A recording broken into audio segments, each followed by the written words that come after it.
Hola a totes i a tots i benvingudes i benvinguts a un nou vídeo al canal de Sortiu i disfruteu vídeo per parlar de la victòria de l'Atlètic de Madrid per 2-1 davant de l'Inter de Milà, la tornada dels vuitens de final de la Champions League, partit que s'ha acabat resolent als penals, més ben dit, eliminatòria que s'ha acabat resolent als penals i en la que l'Atlètic de Madrid ha sortit vencedor l'equip del Cholo Simeone, classificat pels quarts de final de la Champions League, el conjunt rojiblanco que ha remuntat un dels equips més en forma d'Europa, per no dir el que més, l'Inter 2-1, el partit d'anada que havia acabat amb un 1-0 per l'equip italià, era un resultat enganyós, sí que és veritat que havia estat millor durant tot el partit l'equip milanès, tot i que el gol havia arribat de rebot i en els últims minuts. Tot i això, avui l'Atlètic de Madrid ha hagut de sobreposar-se al gol de Di Marco que deixava l'eliminatòria pràcticament sentenciada i amb els gols de Griezmann encara a la primera part i Memphis a les acaballes del partit, just després d'una rematada al pal del mateix futbolista neerlandès a forçar la pròrroga. Allà poques oportunitats i el partit s'ha acabat decidint en una vibrant tanda de penals en la que Oblak ha estat l'heroi aturant dos penals, una Alexis Sánchez i sobretot una Clark sent un autèntic aturador, una tanda de penals, cal dir-ho, que s'ha definit amb l'error de Lautaro Martínez, canviat la pilota directament a segona graderia. Podrem parlar de l'Atlètic de Madrid, podrem parlar d'una victòria magnífica, però a mi m'agradaria fer rapidíssimament un incís a l'afició de l'Atlètic de Madrid. Feia molts anys que jo no veia una afició tan entregada, ja ho diré, tan entregada al seu equip, una afició que ho donava tot, una afició que avui ha jugat un paper clau en la classificació de l'Atlètic de Madrid. Clau, de veritat, si podeu recuperar les imatges, no només de l'inici del partit, sinó un cop havent guanyat, cantant l'himne a capella, és impressionant. Pell de gallina avui l'afició de l'Atlètic de Madrid i qualsevol que estimi el futbol s'emocionarà en veure aquestes imatges, siguin quins siguin els seus colors. Avui l'Atlètic de Madrid que ha sortit amb Oblak a la porteria, Savic, Witsel i Hermoso a la defensa, línia de 3, al mig del camp, Carrils per Nahuel Molina, Samulino, Coque, De Paul i Llorente, a dalt Morata i Griezmann. Jo crec que el gol de Griezmann és el gran reactiu d'aquesta eliminatòria.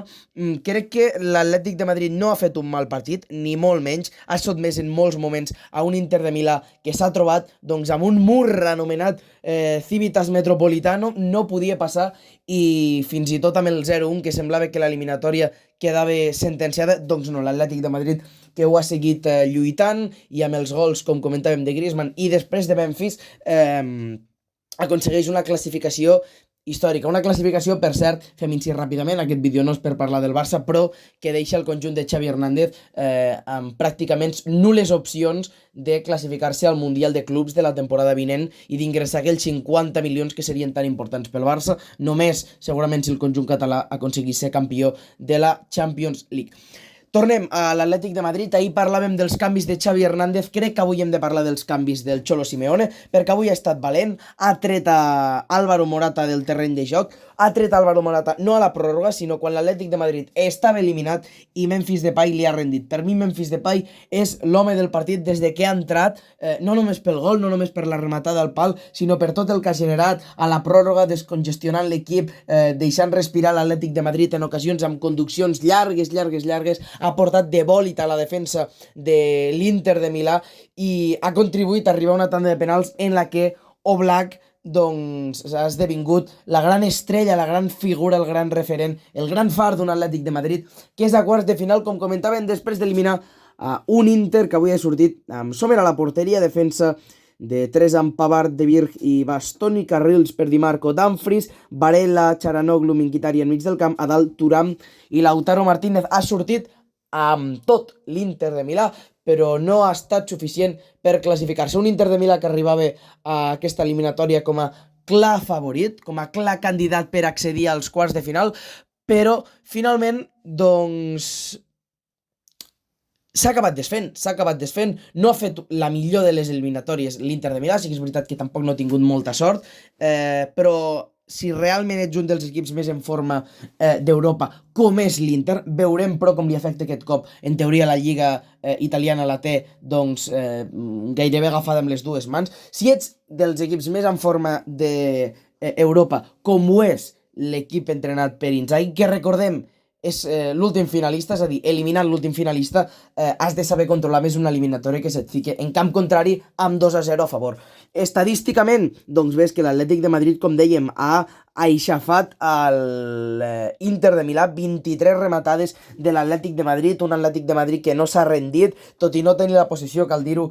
no s'ha rendit, ocasions, bombardeig a la porteria de Sommer fins que ho ha aconseguit amb el gol de Memphis Depay. Una eliminatòria sorprenent que deixa l'Atlètic de Madrid a quarts de final, un Atlètic de Madrid que ha demostrat de quina pasta està feta, un equip que sempre creu, un equip que mai es rendeix i que és a quarts de final, al final dels 90 minuts al Civitas, l'Atlètic de Madrid classificat per quarts de final.